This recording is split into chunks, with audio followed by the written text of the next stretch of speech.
pinamimigay nila San Sebastian Residence. Nung isang araw, pinamigay na naman nila Pedro Hill Residence. Saan galing yung pera? Kasalanan ni Isko ng utang. Sino na kinabang ng pera? Sila namimigay ngayon ng condominium. Kaya kung tinupad ang pangarap ko para sa mga walang bahay,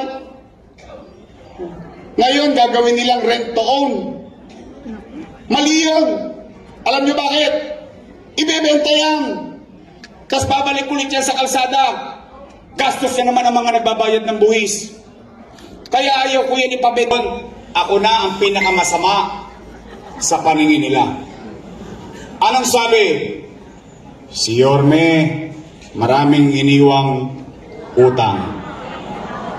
Narinig niyo yan? Narinig ko rin eh. Sila may sabi nun, di ba? Narinig ko rin eh. Ang nakalulungkot, ang naalala nila bigla noong October ay yung utang ko. Tama ba? Pero 2022 pa ako wala.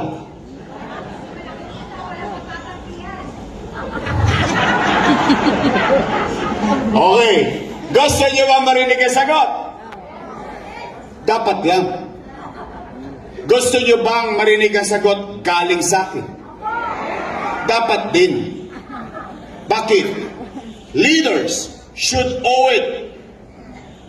Ang leader, inaako niya. Pinaninindigan niya ang bagay na ginawa niya sa kanyang nasasakupan. Hindi para magturo at magturo. Magsisi na magsisi na magsisi. You should owe it. Tama ba? At hayaan mo ang taong bayan ang maghusga kung ikaw ay mali o tama. O, Nay, Tay, sasagot lang kayo, ha? Taas ang kamay ng may anak dito. May malay ko, mukha pa kayong dalaga.